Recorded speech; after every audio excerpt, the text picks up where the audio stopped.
Hey, welcome to another episode of Your Daily Scrum. I'm professional Scrum trainer Ryan Ripley. This guy over there is professional Scrum trainer Todd Miller. Todd, how are you doing? Good. I sneezed and my beard fell off. That happens, doesn't it? Yeah, it does. That's all right. You'll wake up tomorrow. It'll be back. Yeah. Well, all right, man. We got another great question. So this one came in from via the email. Mm-hmm. Who is responsible for release planning on a Scrum team? And I actually think Scott is the gentleman who sent this to us. He had a little extra information. He's seeing a lot of Scrum Master posts that describe the Scrum Master role as being responsible for release planning.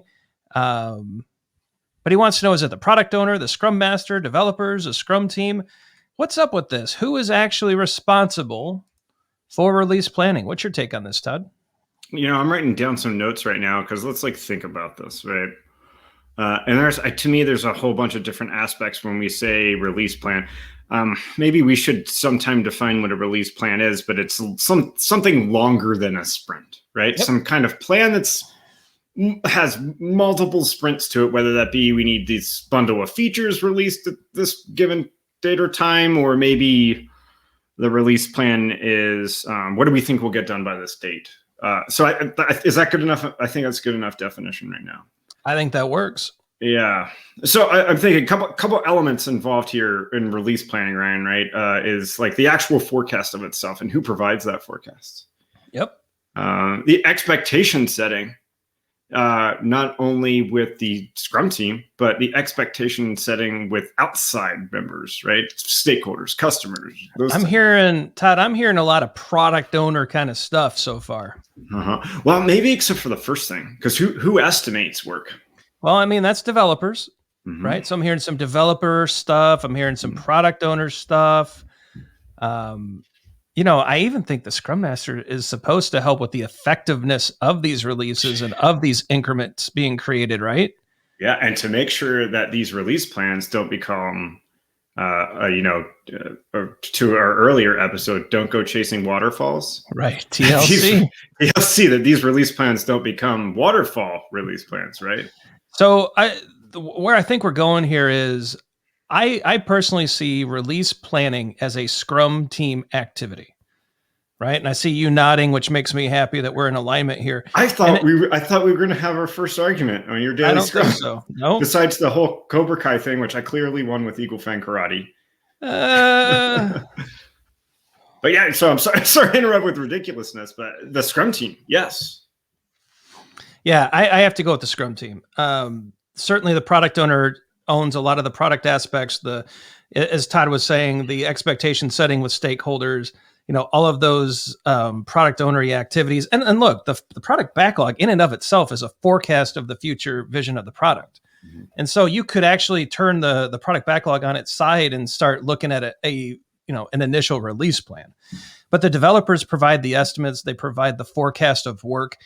They provide the increments that are going to be released, and they also have input on technical excellence and tech debt and all that stuff that's going to go into the mix, right? So there's a collaborative element there. And then you bring the Scrum Master on top, who's working with the rest of the organization on agility and absorbing the changes that these releases will bring, along with the effectiveness of the Scrum team. I think we have to go whole team on this. Mm-hmm. But it's interesting the way Scott posed the question. It's that, is this just a Scrum Master responsibility? And I would say, well, if your Scrum Master is a project manager, sure.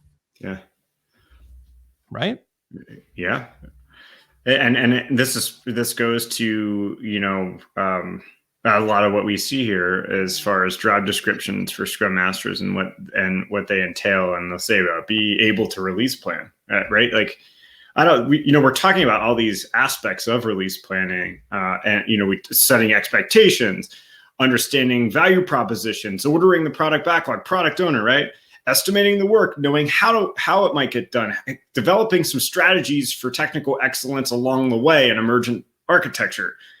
Developers, yeah. Then we have the Scrum Master who's, don't go chasing waterfalls, right. Making sure that this release plan is continuously refined and updated and made transparent to everybody involved, because it's going to change. Yep. Yeah, Right. this is a whole team effort. This is even an effort that you might even bring stakeholders into. So look, let's scope it here. The whole team has different aspects of the release plan, but it's like a big Venn diagram, right? You got a circle for the Scrum Master, you got a circle for the product owner, you got a circle for the developers, but there's an intersection where the release plan is actually created, right? And so I think that's the right way to think about it. We certainly appreciate the question from Scott. Do you have anything else to add there, Todd? No, just future episode, Ryan. What do you do with release plans now that product goals part of the equation? Ooh, I think that would be a good one. So if you're interested in that, how the product goal relates to the release plan, leave us a comment below. You'll notice there's a comment section here on YouTube. Go ahead and leave us a comment there about that question or any future question you have. How have you handled this in the past? Who's responsible for release planning on your teams? We'd love to know how that's working out for you. Your tips, tricks, and stories are valuable. Be sure to check out our socials here on the end panel. We're all over the internets and interwebs, and we're happy to bring more content to all these places. Hit that like and subscribe button. Smash that subscribe button, right, Todd? No whammies. No whammies. Smash it. Also, check out the videos below. We're going to give you some added content to check out that might be related to this video and could help you out even more. But, I think that's it. Todd? That's a wrap. That's a wrap. Thanks for watching. Thanks for listening. Thanks for sharing. And we will see you tomorrow.